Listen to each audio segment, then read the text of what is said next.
our new spiffy swag we got for the hospitality channel. Just did a promo piece with them and still wearing the t-shirt. So that and the big old fluff beard. It's getting cool down here in Florida in the United States. It got down to, what is it, 60 degrees. Burr, time to get out the parkas. Anyways, thank you and welcome to today's show.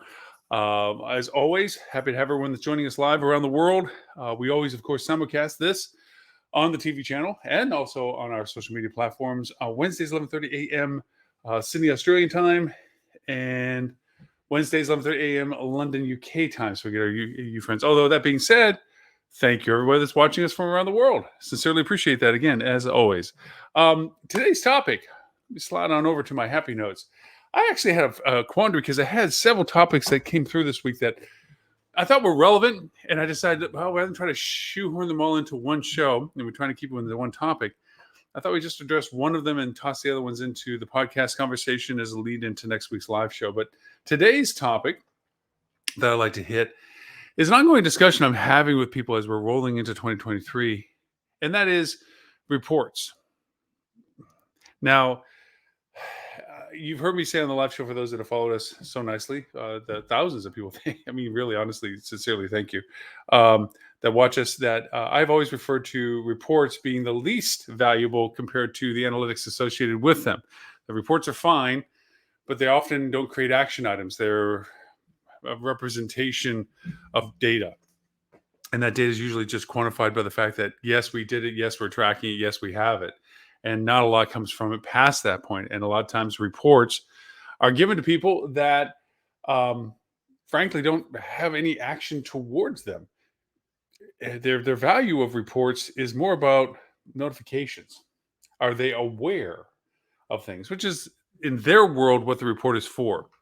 Often, when viewed with that filter, that optic, using buzzwords, it turns into less about the variety of the data and more about the importance of the markers that the data is showing, that the report is providing.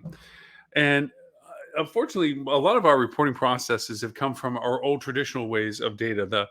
The more you shove into it, the more relevant the report, the more dramatic the report, the more mea culpa the report, as it were. Like, well, hey, that was in the report I gave you, so you can't be mad about that. The report showed you that was XYZ issue.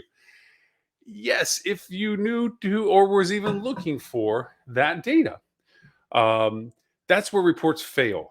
And that's why I always have said analytics are much more valuable, because they create the action items that reports are meant to provide. A report does provide it if that's what you're looking for. Analytics is the methodology of reviewing the data to come to some sort of awareness for an action to be created or a validation of an action that has been done. Granular, crucible, down to the core of it. That's the real value of all this. Now, having discussions with all the different tiers of people that are involved in all the processes of things, I don't try to stereotype anyone, but there's gatherings of people that tend to be in trend, that are similar in the sense of how they view or look or desire reports and data and so forth. And we'll break them down a little bit here. Sorry, coffee. It's always a cold thing again. Oh, by the way, if you want one of these, on the Hospitality Club, we already have them available for everybody in the club. They can go over and pick up one of the hospitality channels. I'm really not a big swag seller, so I don't really have a channel made up for it yet, but I will put into the podcast show notes, which is our audio one we will do after the live show today, a link in the show notes. And I'll put a link in the show notes too. If you want some cool swag, Hospitality Channel, Hospitality Club, those are the two shirts we have, and stickers and just fun stuff. We give it to people that are participating with us on the channel and so forth. But if you'd like to pick some up, it's kind of cool stuff. I always loved our little logo. Anywho, back to the reporting and analytics conversation. So classifications of people that work with or require reports and or analytics and so forth. You have the aggressive, need to know everything people. They want as many variations to the reports as possible. Every piece of data, so that they are the proverbial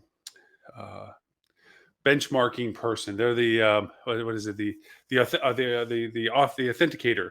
Um, I'm missing the word. They're the resource. They're the person that is most aware of everything. Boy, that word is missing me. Age creeps in on you, doesn't it? Anyways, there's a word for it, and it's about being knowledgeable about everything. Hmm. Uh, anyways, they want to be that. They want to be aware of all these things. Doesn't mean they understand it. Doesn't mean they know what they're looking at by having it. They don't know necessarily what to do with it when they do see it. And I'm not classifying everybody as being in that, but most of them, it's just about having the data, having the report. Then you have the flip of that coin, which is people that have the data and actually look at it and say, wow, we really need to act on this, or wow, this is very insightful for this, or whatever. And those people usually answer to somebody because they're not usually the ones in charge. And I don't say that in deference to the people in charge not having the capacity of doing that. Their spectrum of what they have to worry about and deal with and make decisions on is exponentially larger. They can't just be myopic on this type of content and data and really drill down and have the time to drill down on it to create these observations and insights from the data and the reporting. Um, so usually people that are very much about that answer to people like that because they have those same people in other things that they have to have as much data related to, that have to have that many decisions to, that they are the orchestrator of decisions based on the feedback of the professionals that they have with them. Good leadership usually has that relationship. They have very talented people that are very in tune with what they're responsible and engaged with: data, analytics, reporting, causation, action items, so forth, and answer to it in the dialogue that they can make a very intelligent decision on what they're responsible for. So you have those groups kind of lumped together in a pile of data. Like there's a lot of data that goes to those guys, girls, peoples, them, they're theirs. And then you have the report to have a report. Uh, they want it streamlined and they want it to be interpretive for them. They want the green is good, red is bad, arrow up, good, arrow bad, down. They need visualization to understand what the data is. Is this a good thing you're telling me, or is this a bad thing you're telling me? Is this something I should be aware of, or is this something I should be able to ignore? Will I be in a problem with this, or is this a happy number I get to share? It's not because they're simplistic like that. I don't want to be derogatory. I'm not trying to be derogatory by saying that people look at data with the green good, red bad. I make analogies about that all the time and smirk at it. But the reality of it is that they have so many varying responsibilities sometimes, or such a variety of things they have to be the the juxtaposition for. Yeah, that was the word I was looking for earlier. That they don't have time to see beyond that. They just need to know, is this something that is in my front view window, or my back window mirror? In the sense of something I don't need to worry about, something that's already happened, and I have no causation for that. Um, those people just need a simplistic perspective of the reporting data. Then you have what I say is a category above and beyond all that, and that is, I've always said that uh, when I worked for somebody, they always give me this funny looks to someone that just met me for the first time when I used to work for people in kind of large companies. Stop doing that. Uh, as I say, look, everything I know about something, I will share with you. I'll overshare, because for you to do the job you're responsible for, and for the decisions that you have to make that I have to defer to you for, it's best that you have the full spectrum of knowledge to make those decisions. So my commitment, my promise to anybody that I had to work for was, I will let you know everything I know about this, good, bad, indifferent, up, down, whatever, so that you now have the knowledge that your job requires for you to make a decision. Not everyone that I worked with warranted that, but I that was my constant promise to anybody that I had to work for. And to a strange degree, I mean, that's translated over to my clients. Everything good, bad, whatever. You're being shared with the data. This is everything that I'm aware of, and then I allow for them to figure out: do they want my influence in the decision making? Do they want my influences on and understanding it?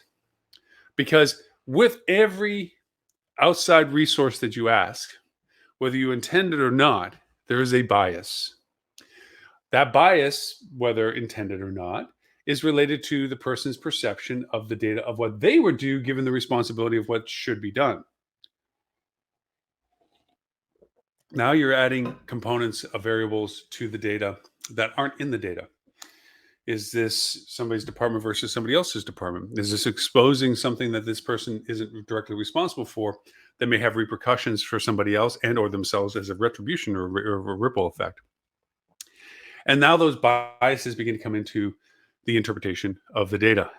And so a lot of times, to avoid the need to expand the decision tree, as it were, of people around you to give their opinions of things, sometimes the person in the decision position, the one that is the pinnacle of all this discussion, needs to have some direct interpretive value based purely on the data. What do I mean by this? It sounds like I'm talking in circles, maybe. Reports are reports, and reports can be made like statistics. I can report sunshine and rainbows on a cloudy day.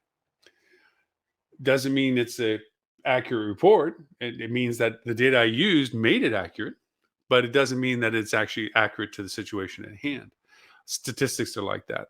I don't like that number. It doesn't make me look good, but this number does. If I really find this abstract comparison to this comparison, boom, 4 out of 5 dentists say, well, if I only ask 5 dentists, that makes my statement, but it doesn't make it inaccurate that all the dentists in the world have that same opinion. Uh, Same true goes for reports. Is I can make a report look whatever I want to, and sadly, a lot of agencies do exactly that.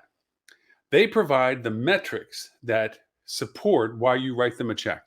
It doesn't mean it's the metrics that you need. It doesn't mean the metrics that you have action items. It doesn't mean the metrics that are showing good performance or bad performance. They're just showing validation of the vendor's relationship with you. They can be based on vanity metrics. They can be based on applied metrics, values. Oftentimes, when we do audits for clients, to just give them an honest, unbiased, we're not here to displace your vendor. We're here to give you an audit. We offer audits, by the way, just in case you know why I'm talking about these. We offer audits about your performances, your technologies, your marketing strategies, your revenue strategies, all this kind of stuff, and also your competitors, and also your entire market, so forth and so on. Here's the data. Not because we want to amplify what we do well and what your vendors aren't, which was what so many other audits get offered for, but rather here's an unbiased perspective of your world. Here's all the metrics related to all the markers that qualify this stuff. You decide what you want to do with that data.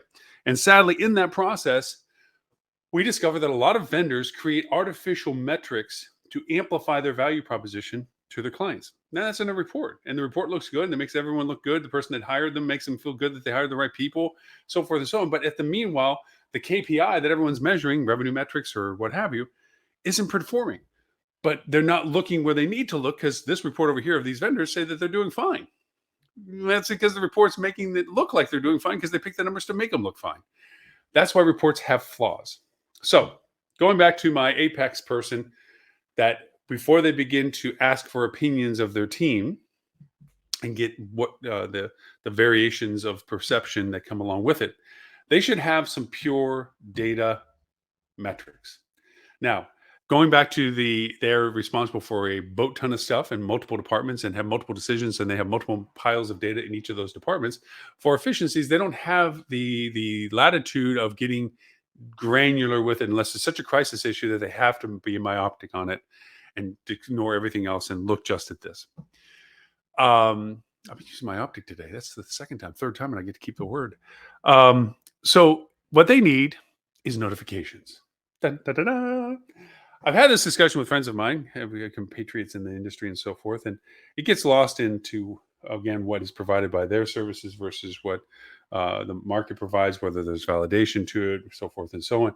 I'm talking about the purity of notifications. One of the tools we talked about in the podcast, I think this goes back a couple of years, was a platform called Jepto. And what that did was you went into it and you connected your paid ad accounts or your paid social accounts or your organic accounts. And you said, hey, I want to measure this, whatever the number of this is, whether it's people that liked something in social, whether it was people that viewed a video ad, or whether it was people that clicked on an ad, whatever the metric is. Budget spend was another metric. Whatever it was, you would create a metric and you said, I would expect it to be this and notify me, okay, uh, according to pace, if it goes above or below and what it does. And what the platform did was it would identify that it would send a notification out that says, okay, hey, um, you're at pace for this metric you asked us to measure. And should it continue at this pace, you'll be at X percentage above or below your budget for this year for spend or whatever it is you're measuring, or this month for spend. It would allow for that to be measured. And so now that reporting was sent over to people that just needed to know, is the ship following the star? Are we getting where we want to go? Is there some variation that should be of concern or happiness? This means that you're creating milestones, benchmarks. Okay, so two different things. Milestone is a measurement to, benchmarks are a progress of. Okay, and I don't mean to confuse those two. Your milestones are where you get to a point that you wanted to get to by the point you said you wanted to get to it. Benchmarks are the acquisition of that goal as you progress towards it. So these benchmarks, okay, are a measuring stick. If anybody that's driven in snow, and a strange somebody in Florida would talk about driving in snow, is I always wonder when I up north and I saw when it wasn't snowing, because I can't drive in snow, why these huge sticks were on the side of the roads with little red flags on them and so forth on the side of the roads that were so high up. Like, what's that for? They're under construction. A friend of mine that lived up there says, no, that's for when it snows, we know where the edge of the road is. Oh, and it made sense. Never had that experience until I actually rode with somebody that was driving, fortunately, in the snow, that I realized, hey, look at those little red flags that are really down below us. It's like, yeah, that's those tall sticks we showed you about before. I'm like, aha. That's what benchmarks are. Those benchmarks are measured by notifications. Are you within the parameters that you want or expect for what you're asking to measure? Those there themselves alleviate a tremendous amount of burden on reports. I've unfortunately witnessed that so many reports are made within organizations that very few people read at all, and even fewer people actually spend time with. What has happened is that they're usually onions. Now, shake your head if you can't never heard this before. A report may have started because somebody was interested in a particular metric, and it was a valid metric, and it wanted to be shared. And then that person that was being shared to said, this is a great metric. We should share that with everyone that's like me in the organization, so everyone's aware of the same metric. So then the report gets distributed to multiple people for the same reason, the same metric. And then somebody else gets that metric and says, wow, this is great, but wouldn't it be great if this metric was on top of that as well? Okay, great. So now everybody gets that metric added to the metric they were already getting from the one person that started it. So everybody's getting the same amount of data. Then that continues to begin to pile on, layers of an onion. And the next thing you know, you have a very large report that now no one really has time to dive into, but has to acknowledge that they've seen it. How many reports have to be checked off of? Well, it was sent by, they received it. Did they open it? Yes, they did. Good, check mark. That's how sometimes this resorts down to. And then that report is packed onto another report for the same validation, same creation by somebody else. And now next thing you know, a property manager is very upset for the fact that they spend more time either creating the data to create the report that they have to share their content piece in that aggregates it, that gets sent to everyone else, or more time having to read more reports that don't give them value to their daily routine of what they have to be responsible for, which is the operation of the hotel or resort. And so because of that reason, the reports are scorned. The reports are ignored, or they're at the minimal list of engagements, so that they don't get into trouble for not having looked at the report. But the value of the report has long since disappeared for them. It's not that the report's data is any less valuable. It's just the stockpiling of all that data on that report, and that report with that report and other reports and more reports. And then it turns into the bane of what every property despises. And that is, they spend more time in reports and meetings than they do actually doing their job. And, that goes for management companies, implying that to the properties. That goes to ownerships, to managements, to properties. That goes to brand, to ownerships, to management, to properties. And then in the property itself, you have the cumulative operation of the property, and then you have the departmental properties. I remember as food and beverage director for many hotels that my reporting process that had to go to the general manager. Actually, it was to the accountant. He was more centralized for the reporting process. Sales had to do the same thing. Front desk had to do the same thing back in reservations. Okay, we didn't have revenue manager in early days, and then turned into revenue manager. All the departments had to have their weekly reports. And we have our exec meeting. And all of our departments had a report on our performances to our budget, to events and so forth, and how it collaborated with others departmentally. And then that had to be aggregated all together. The GM had to have his report, and that report had to go up to the management company. The management company put it up to the ownership, and brand, of course, had their down trickle to it. We had brand reports that we had to do. There was management team reports that we had to do. Ownership had certain performance reports that the GM had to do. Ton of reporting, ton of data collection, ton of time. And that doesn't even include all the meetings associated with it. And so it turned into a performance of just getting the report off the desk than it was the value of the report itself. So again, going back to my topic of today of reports versus notifications, it's there are a strata of people that they need to be unfettered with the responsibility of the report and more about the notifications that solicit action items. That's the real value, I think, of transversing how things are being currently done to how things can be better done. I'm not poo-pooing and throwing all reports in a pile saying, yay, let's burn them all like disco records. Instead, I'm saying, you have to be old for that one. You have to look at and say, what is the real value of this report? So many reports, and I mean this is no exaggeration. When I ask, so what is this report for? Well, this tells us the performance of blah, blah, blah, blah, blah. Great. There's a lot of people who are, no, not really. I mean, we do when we have to, or when there's a problem, and if that's what's referred to and so forth. Okay. Why do you do this report? Well, I've always done this report. Who's it again? We've always done this report. Okay, so what do you mean? Well, when I started, I was told that I was supposed to get the data together for this report. Okay, so the report was in existence when you came into your position. Yes. Did you ever question why this report, if it's not as useful as you say it is, or it's not looked at or used in the way that it was intended? Did anybody ever raise a question of why we continue to do this report? Yeah, and if it ever was, people just say we've always done this report, and then everyone's used to seeing it. Wow, not a reason for a report.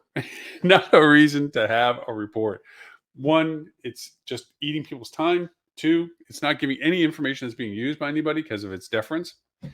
And three, it's long since lost its validation. Better to have something that people would use in a format that they would use it in, okay, so that it actually creates information that is based for decisions and action items, either validation of things that were done or concerns of things that might be upcoming. The more predication that a report can provide via analytics, the better value it is, because it's like, ooh, hey guys, look, we're in this direction with this campaigns and this efforts or this strategy, and we're looking up ahead, and that's a cliff. It's not going to be good for us to keep doing this. We should stop and rethink what we need to do to correct this to get back on the road and get back on the bridge rather than fly off the cliff. That's where reports and analytics have value. Okay. Notifications can be very valuable for the people to feel, one, informed. Nobody wants to be in charge of something and they're being informed and surprised by anybody else because they didn't have the data to know that that was something that was going on that they were responsible for. That's the kiss of death for anybody. Both the person that wasn't informed and the person that should have informed them. Those two positions you never want to be in. What do you mean that happened? Who was supposed to tell me? Loren was supposed to tell me. Loren, get over here. Why didn't you tell me this? Ooh, not a seat I want to sit in. So because of that, you need to create communication and content that is usable and by the same token, actionable. It's not just that they have the data. So many times I get people that are asking me for data because, with all the stuff we're talking about GA4s and the GA4s that we're creating and the dashboards we're creating for, dashboards are the aggregation of the data so people can see the interpretive value of the data, just so you understand the referencing point. When I show them that it's dynamic data, that you can select dates, you can select which property if you're multi-property, you can select devices, you can select channels, you can all the cool stuff, and it's just not the angular bars of left to right navigations of numbers, but actually visualizations of pie charts and spaghettis and so forth, whatever their preference of visualization is. They're fascinated with the dynamic, like, I can check on these dates and these dates and these dates. And like we said in last week's show about GA4 versus Universal Analytics, if you're not already doing GA4, you're not going to have a let's look back when value component to it because you don't have it in place for the GA4 to have data that's historical. Your UA data is historical, and you're going to need somebody like to connect the dots between that old data and your new data. But UA data is your best historical if you've been running analytics. Now, brand people, so sorry, brand's going to have to be the one that tells you these numbers, and they're not going to be fair about it. You have to chase it down. But for those that have control over the UA data, Universal Analytics data, look at that historical data is very valuable. And they're very fascinated with the fact that they can pick dates. It's like a toy. That's great. So, feeling particularly feisty one day, um, I was dealing with a client, and they were very fascinated with the idea that they can go back into dynamic date ranges and so forth like that. And so I asked him, "That's awesome that you're happy with that. What you going to do with it?" "Well, I'm going to look at dates and see what we looked like last year." "That's great. So, what's that going to do for you?" And they paused and they said, "Well, so we know whether we did better or worse than what I'm looking at for dates." I said, "Okay. So what dates would you be selecting?" And they were very smart about it. They're really nice people. And they said, "We're going to look at year over year." Excellent. That is great comparison, because period over period is an artificial one that ownership loves to have. It's like, unless we're progressing always onward, always upward for budget, always upward for revenue, always upward for occupancy or ADRs or whatever it is that they're always upward on, okay, is unrealistic, because just January isn't the same as February. February isn't the same as December, but you're implying that every time it has to be better than it was the month before is not realistic. Realistic measurement is year over year. So I said, "Great. You're looking for year over year. What are you going to do with that number?" And this goes back to something I said on the live show before, that when it comes to making quizzes and surveys and all these things you use to gather data with, first is to answer the question, what would I do with the answer? It's the best way to come up with a question. What do I want to know? As in, what would I do with the data? What would I do if I could actually look at year over year performance? And this is where it turned into a learning position conversation with this client. Is there's like, well, we'd see if we're doing better or worse. When I asked them what the data, what they would do with that, and they said, "Well, we see why we did the difference, why it is different.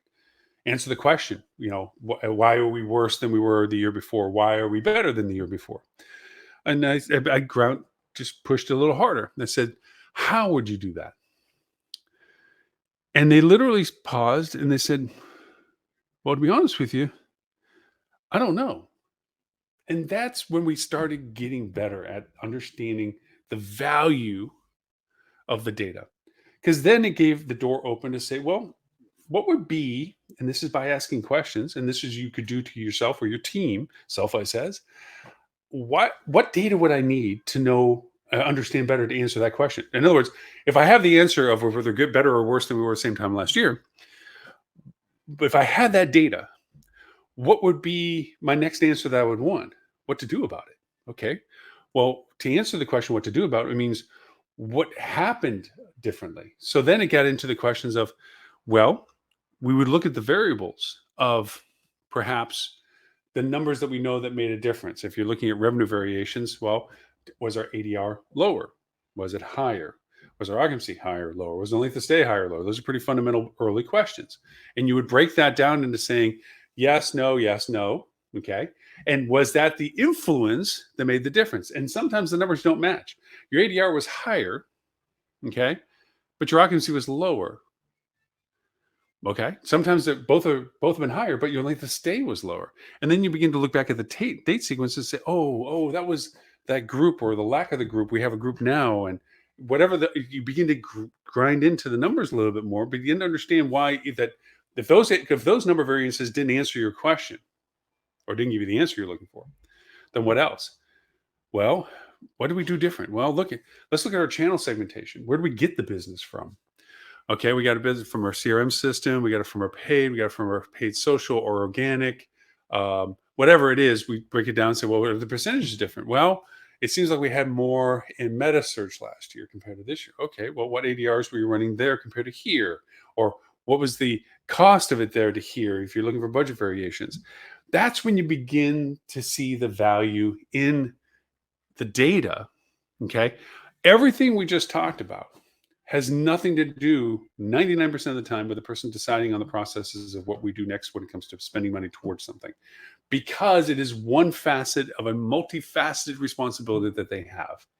What they need to know is it's something that they need to be concerned with, because your responsibility as the team member that's related to this data is to do this drill down, to look at this data, to see the answers that you're looking for, to find the questions you should be asking, to get to the point that you go to the person that is responsible for the decision making as to what you do next and say, look, Miss Such and Such, or Mr. or they, um, being PC today, that we have a growing issue.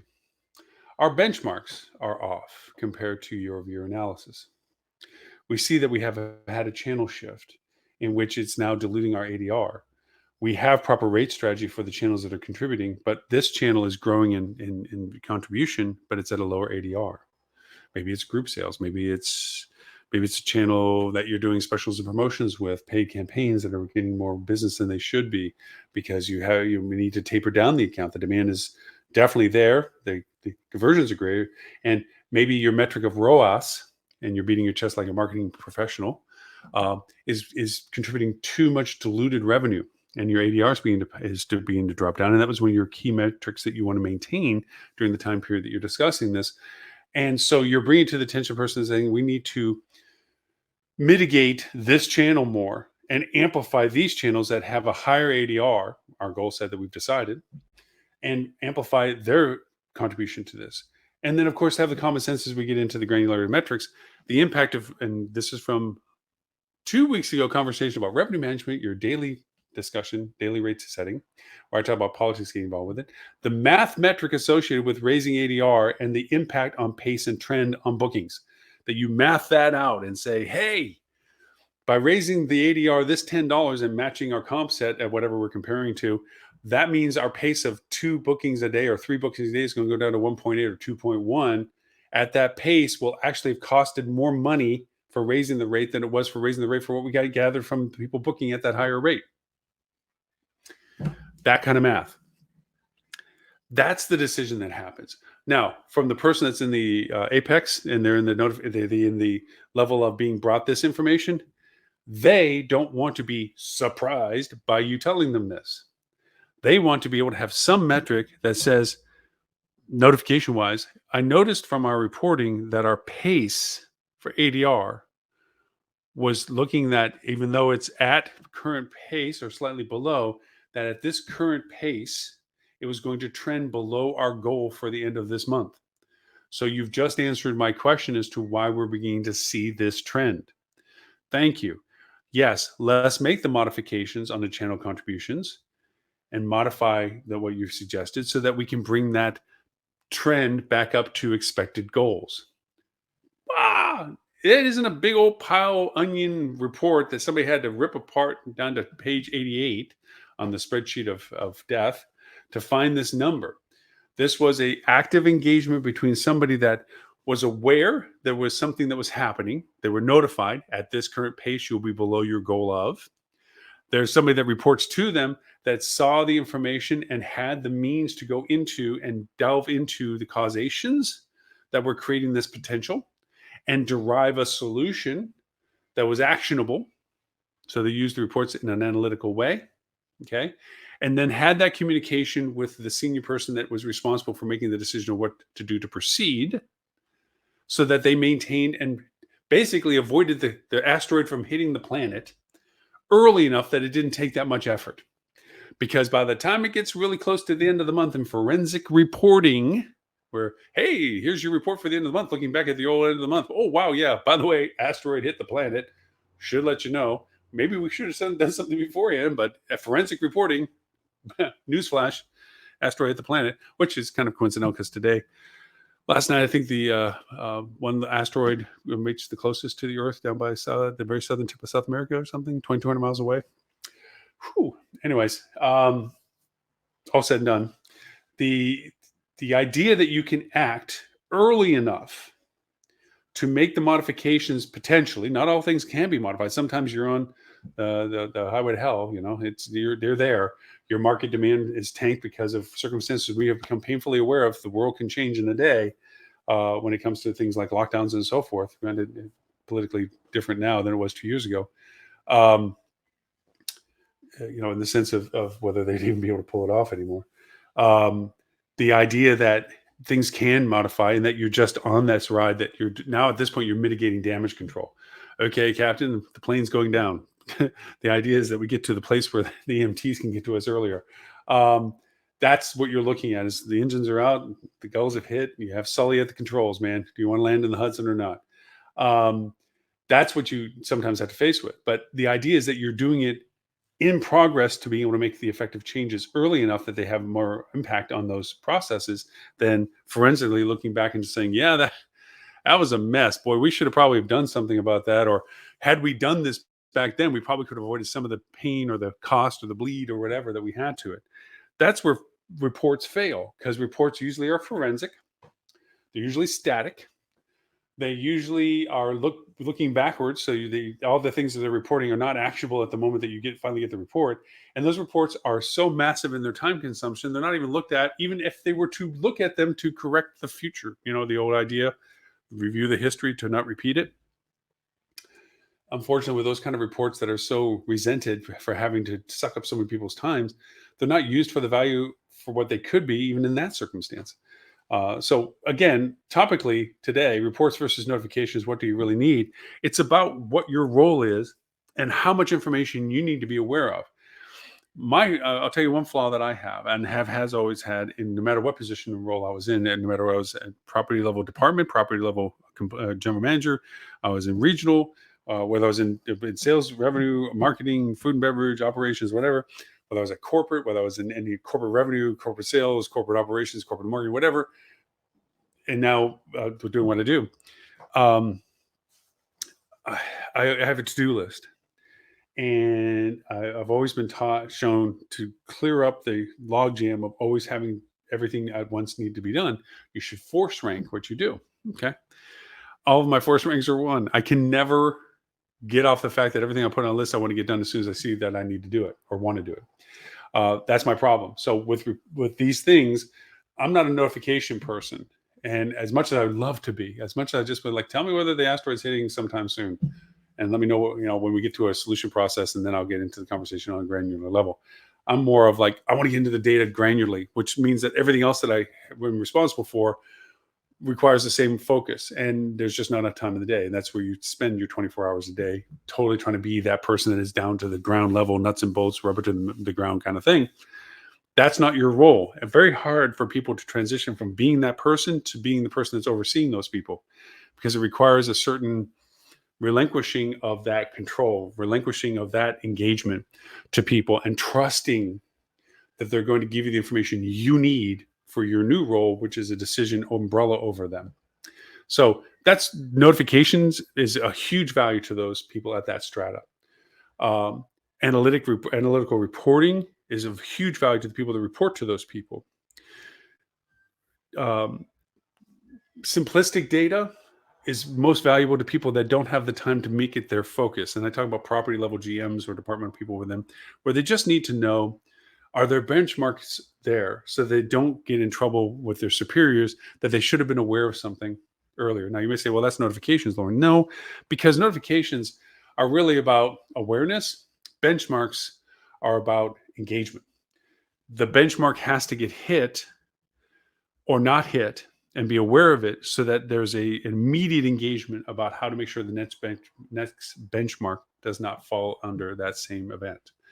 That's where property level people need more of the green good, red bad, arrow up good, arrow bad down, trend is this or pace is this. That's where we talk about the daily revenue management reporting is, are we doing the things we need to do to hit the marks we need to? And I'm sorry if you're just hearing the audio, you didn't see my little puppet gesture as to the ups and downs of a roller coaster of events that go to revenue rate management strategies. But those are the things that have to be focused on to be relevant at that level. You need a much more granular engagement to the point of awareness, not to the point of explanations. Explanations come from the people that are responsible for it. Marketing departments should give you the answers you need of the details that are hitting your performance report. Okay, it's just as sales or revenue management would be. Then the person above them needs to have an aggregate report that sees what they need to do to make decisions on it to correct for earlier rather than later any changes in performance metrics from the report that is analyzed. And then the person above that needs to go over and have the notifications that are aware of the fact that these things are going a certain way and have the value to the people below them, telling them that they also saw that. They've also done these following recommendations to solve that. And they're just looking for the endorsement of the person that's responsible for the decision to enact it. There you go. Well, I don't want to beat this to death. I want to make sure that we are pretty clear with it. I do, from a newsworthy conversation, to just kind of change gears a little bit. Um, BWG, I think is what it is. They have a strategy call every few weeks, and it's been fixated by them that they have this chat GPT conversation. It's the buzzword today. I mean, it is fascinating. It is fun. It certainly is. And I had to laugh. I called some of my friends. I succumbed to the idea of just for fun. So I did a clickbait link. You may have seen it on LinkedIn if you follow me on LinkedIn. I did the 10 best questions to ask ChatGPT about Facebook ad copy, which is silly. I mean, we did it on the Hospitality Club. We talked about it as to what's the best questions. It's about how you ask the right question. I don't know if you're a movie that Will Smith was in called I, Robot. Hopefully you've read the books if you're a geek like me, the 7 Rules of Robots and so forth. Anyway, there was a holographic little disc that was left to Will Smith's character, and you can only answer questions. And you have to ask the right question. Well, the same goes with ChatGPT. ChatGPT is, if you don't ask the right question, you don't get the right information. And as I've complained about many times, both on these calls with BWG and other calls I've been asked to be on, I'm on advisory boards for several companies and so forth. And I share them. They're saying like, "Hey, I've heard this ChatGPT. We do this." And it's like, accuracy and truth are not criteria associated with the content generated by ChatGPT. It's about the data that it uses to aggregate the answers that it's asking to you, and it does it in a chat format. So you feel like there's like a HAL of 2001: Space Odyssey or a Star Trek computer on the other side going, "Well, I know, Loren, that's this, this, and this." It's not. It's just correlating the answer in a means that is chat based. That's being one thing. And there's no truth and authentication to the process. So there's that concern with it. But where it's leading to in the newsworthiness of this all is that Google has as his mantra to be the best personal assistant to you. And as I tried to describe in these conversations when I was asked to participate, is think of it for people that have been parents with their children. When your child gets past a certain age, they begin to respond to you, and the world's on fire. But they're not talking to you. It's just they're responding. They're giving you feedback, and it's amazing. You interpret it whatever way you want to. It's like, oh, they're smiling at me or whatever it is, and then it goes into where they begin to talk, where they answer back, and then they begin to ask back. That's where we're going with this kind of thing. And I try to describe it in terms of, he says, okay, what if you're looking for, we go right now, we can talk to Alexa or Google or Siri or Bixby or whatever and say, hey, well, what are the closest Chinese restaurants to me? And it'll give us a series of options of data, the best being interpretively on top of that list in other orders. But it doesn't really clarify, because I may be thinking, I'm looking for Chinese food. Mentally, I'm wanting Kung Pao chicken or sweet and sour pork. And so what I'm really wanting to know is, what's the closest Chinese restaurant that has great Kung Pao chicken? Okay. That means reviews or comments or whatever have you. And what do I mean by near? Like, as in being it has to be the nearest, or just near enough that it's not inconvenient? See how that question goes back at you?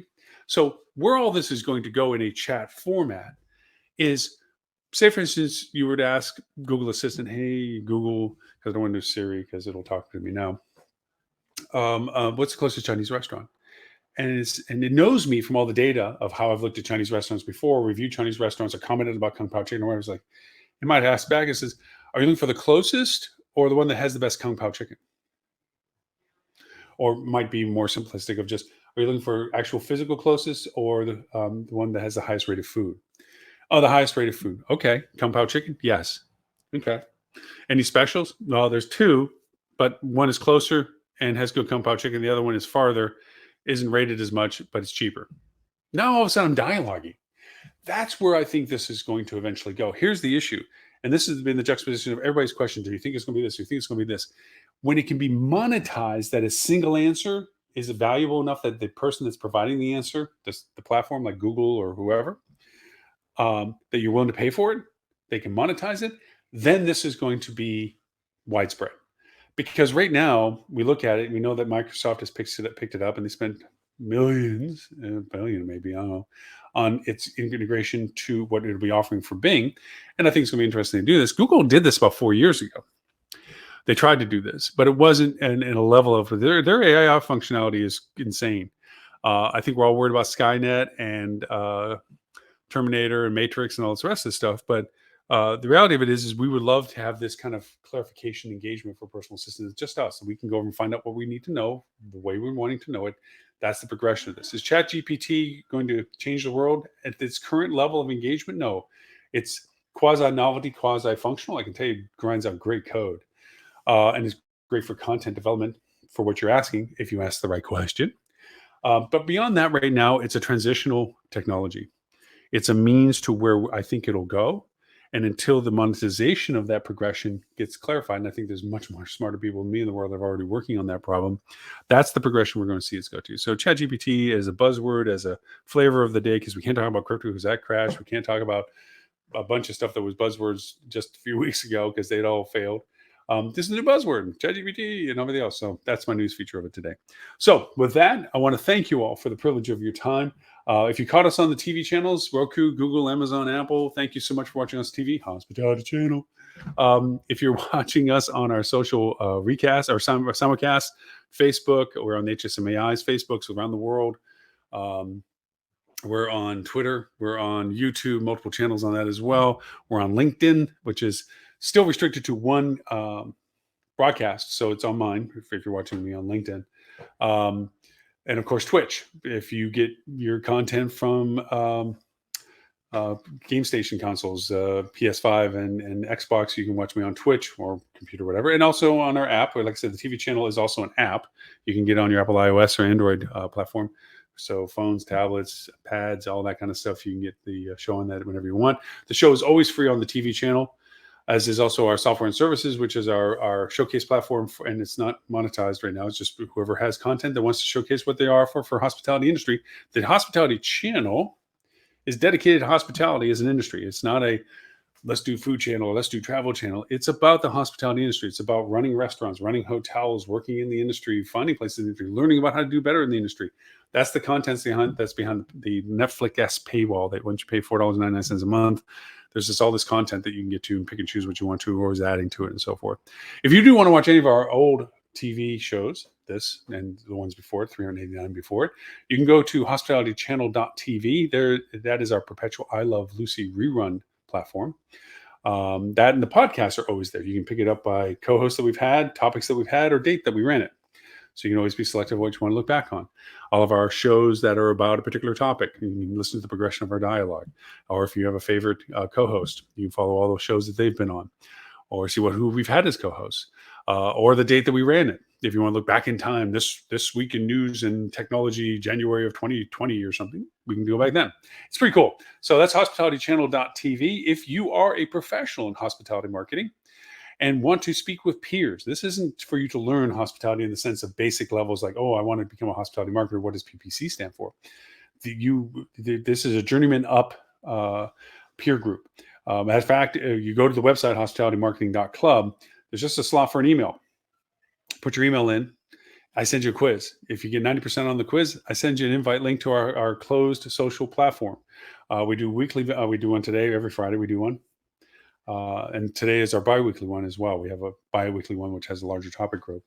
But we have peer discussions. We have Q&A sessions, where you get to talk to peers where it's not a competitive environment. You learn, it's like, hey, I want to learn about doing multiple carousels geo-targeted with a demo filter on it for Facebook, or I want to use this variation on video ads for TV production for YouTube, where you get a chance to actually talk to other people, where you're not dealing with a vendor that's always going to charge you for it, and or whether it's even in their wheelhouse and they just go, oh, you don't need to do that. We don't offer that, so you don't want to know about it. Bugs me crazy.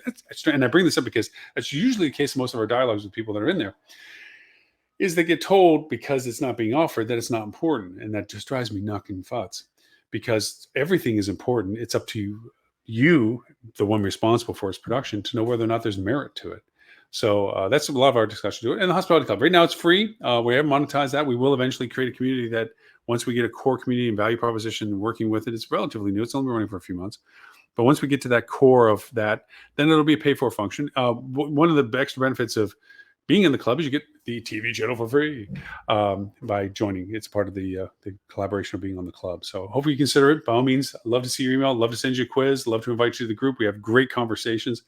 It's a really excellent peer group to be a part of if you're in the space doing what we do. And that's why you're probably watching the show if you did. So with that, again, thank you for the privilege of your time. My name is Loren Gray, and I look forward to talking to you all next week.